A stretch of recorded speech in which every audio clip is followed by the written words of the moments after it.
Algo profundo está acontecendo nos bastidores do poder em Brasília. O Supremo Tribunal Federal, que nos últimos anos concentrou poderes nunca antes vistos, começa a sentir o cerco se fechar e os ministros a terem medo. E esse cerco vem de dois lados. O primeiro do Congresso Nacional, que finalmente começa a reagir, e o segundo de Donald Trump do governo americano. Na Câmara dos Deputados, projetos estão sendo articulados para limitar as decisões monocráticas e exigir prestações dos ministros do Supremo Tribunal Federal. Deputados e senadores de diferentes partidos afirmam que o tribunal invadiu competências e legisla por conta própria. A proposta mais falada é a que retira o poder individual dos ministros de suspender leis aprovadas pelo Congresso. Isso por si só já era um absurdo. Uma mudança simples, mas que reduziria o domínio absoluto que alguns ministros exercem sobre o país. Não é à toa que Barroso quer dar no pé. Enquanto isso, fora do Brasil, cresce a pressão diplomática. Nos Estados Unidos, senadores republicanos próximos a Donald Trump, como Marco Rubio e Ted Cruz, vêm cobrando que o Departamento de Estado e o Tesouro Nacional americano investiguem possíveis abusos de autoridade, censura e perseguição política em território brasileiro. Esses relatórios são encaminhados com base na Lei Magnitsky Global, instrumento usado para sancionar autoridades estrangeiras envolvidas em violações de direitos humanos ou corrupção, como foi o caso de Alexandre de Moraes e a sua esposa. Rubio chegou a declarar em entrevista que a liberdade de expressão no Brasil está sendo sufocada e que o governo Biden ignora por conveniência política. Ignorou. Nos bastidores, aliados de Trump discutem medidas para reativar a cooperação direta com grupos brasileiros defensores da liberdade digital e da imprensa independente. Confesso aqui que o nosso grupo já foi procurado para deixar algumas linhas de comentário sobre a pressão que sofremos durante, por exemplo, as eleições para presidente da República. A mensagem é clara: a paciência americana com Moraes e Lula está chegando ao fim. Ao mesmo tempo, o governo Lula tenta se reaproximar de potências que desafiam o Washington: China, Rússia e Irã.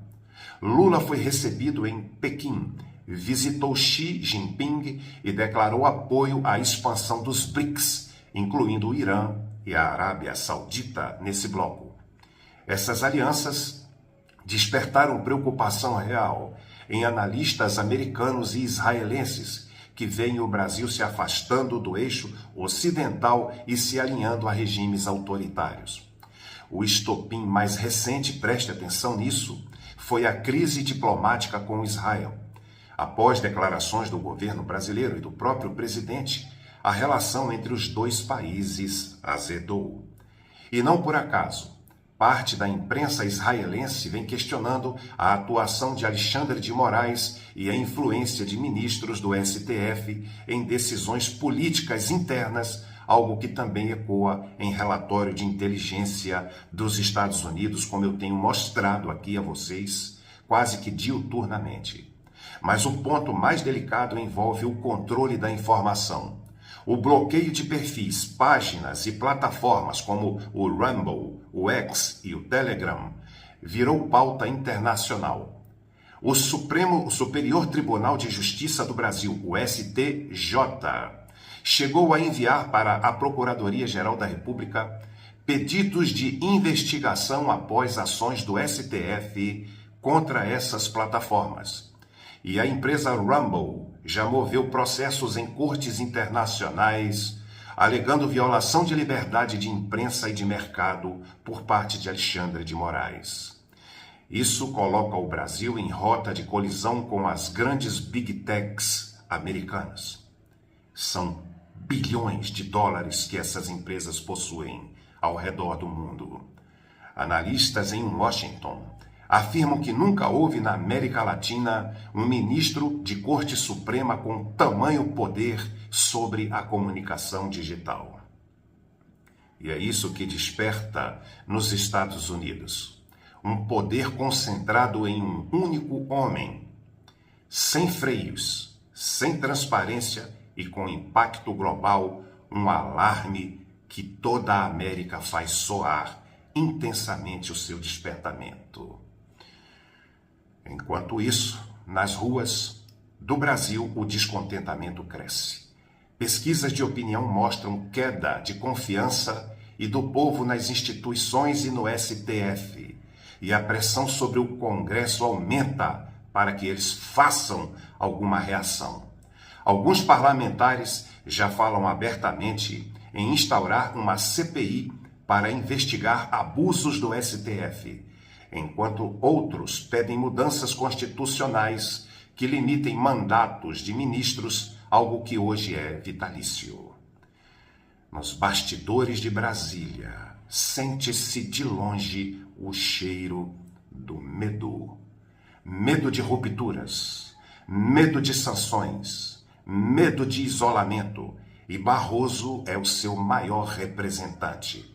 Alexandre calou-se, e o governo sabe, a crise institucional brasileira não é mais apenas um problema interno. Gilmar Mendes tenta desesperadamente recorrer à formatação de leis para ser blindado. Portugal já está no seu encalço. Não é mais um problema interno. Ela está no radar internacional, a crise, monitorada por embaixadas, órgãos de inteligência e pelo próprio Departamento de Estado norte-americano. A história mostra que quando o Brasil perde o apoio externo e interno, ao mesmo tempo, mudanças profundas acontecem. E muitos acreditam que este é o início de uma nova reconfiguração política, judicial e geopolítica. O STF está em crise, brasileiros. Observem, analisem a profundidade desta declaração. Vejam o comportamento deles como está mudando. O STF está em crise, está com medo. E o Brasil inteiro está prestes a descobrir até onde vai o poder de um tribunal quando o mundo, e principalmente a América, decide dizer basta.